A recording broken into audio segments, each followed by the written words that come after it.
इसलिए श्रीमद् भागवत कथा का आयोजन करो। वहाँ भक्ति का कष्ट दूर हो जाएगा, वहाँ ज्ञान वैराग्य सब वहाँ पर होंगे।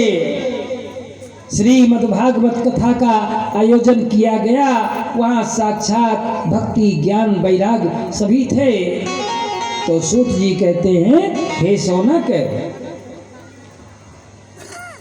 भागवत कथा का महात्म्य, कैसा भी व्यक्ति पापी से पापी हो, कैसा भी दुराचारी हो, श्रीमद् भागवत कथा से उसको मुक्ति प्राप्त होती है।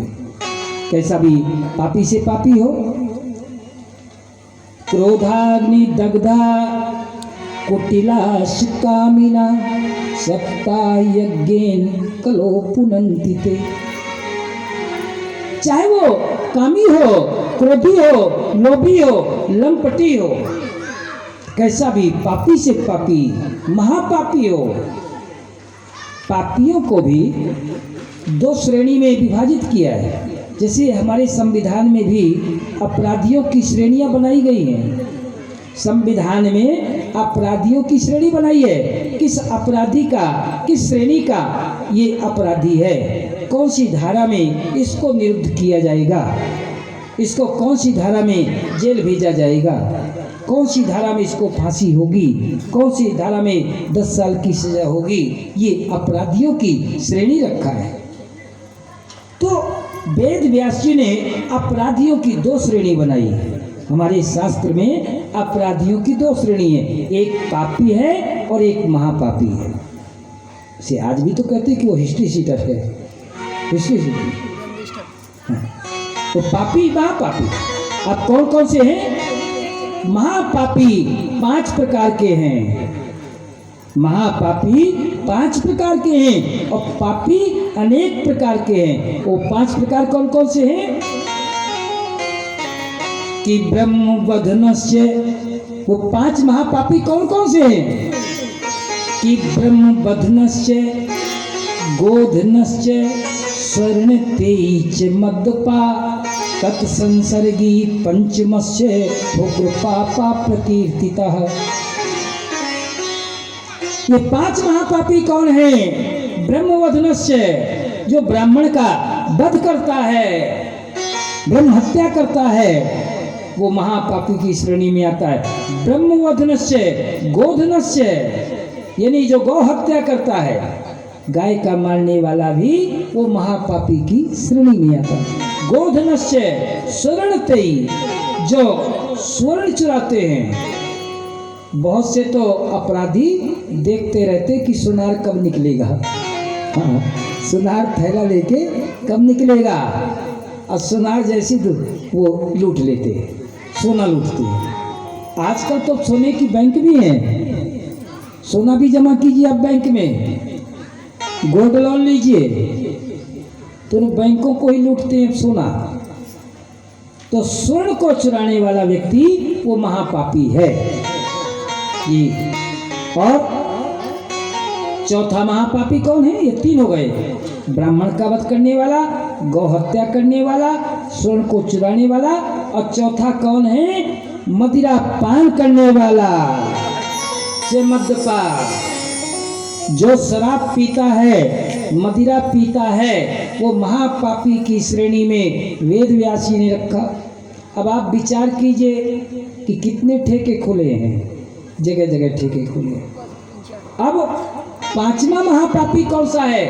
तत्संसर्गी, तत्संसर्गी, जो उसके संसर्ग में है, यानी उसके साथ में है, वो पापी भी जो है वो भी पापी। तो बताइए, जो उसकी जमानत लेगा वो भी तो उसी श्रेणी में आ गया। तो तत्संसर्गी पंचमस्य उग्र पापा प्रकीर्तितः। ये महापापी भी यदि श्रीमद् भागवत कथा सुनता है तो उसकी मुक्ति हो जाती है। ध्यान दीजिए, कथा, कथा का महात्म्य। कुछ लोग कहते हैं कि पंडित जी का धंधा है। भाई धंधा तो है ही है, मगर क्या करें, इस धंधे को भी सबने बांट दिया है। अब इस धंधे में कुछ आरक्षण मिला हुआ भी था ब्राह्मणों को कि कथा करके कमाओ खाओ। तो उसको भी सभी वर्ग कहने लगे हम भी भागवत बाँचेंगे, हम भी भागवत, क्योंकि इसमें जानते हैं दक्षिणा अच्छी मिल जाएगी, दक्षिणा अच्छी मिलेगी। तो विचार कीजिए, कथा कथा हरि अनंत, हरि कथा अनंता, हरि अनंत है, कथा अनंत है। कथा का न कोई आदि है, न मध्य है, न कोई यानी अंत है। कथा जब तक के पृथ्वी है, सूर्य है, चंद्रमा है, कथा चलती रहेंगी। कथा कोई नई बात नहीं है। कथा सुनने के लिए आपको धन्य है। हम देख रहे हैं हमारे जो बुजुर्ग बैठे हैं, हम इनको 30 साल से कथा सुना रहे हैं। आज से कथा नहीं सुना रहे हैं, सीताराम 30 साल से कथा सुना रहे हैं, इसी रूप बास में सुना रहे हैं। हमारी माताएं बैठी हैं, उन्होंने 30 साल पहले भी भागवत सुनी थी और आज भी सुन रही है। हमारी माता जी तो हमारे ये सामने बैठी हैं माता जी जो बॉबी जी की, ये तो 30 साल पहले भी इन्होंने कथा सुना है और आज भी सुना। श्रोता धन्य है आपको। एक बार बार महात्म्य बताया गया कि जिनके श्रवण, धन्य है आपके श्रवणों को।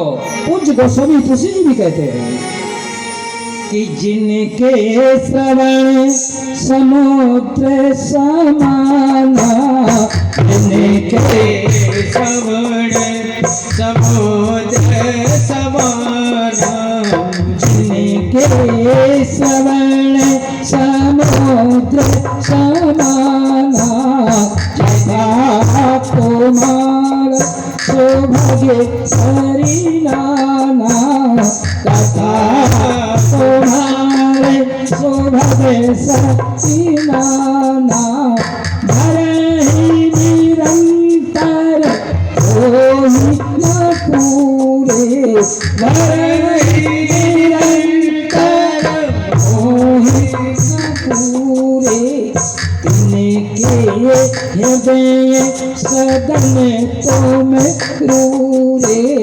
तिनके हृदय सदन तुम क्रूरे, तिनके हृदय सदन तुम क्रूरे।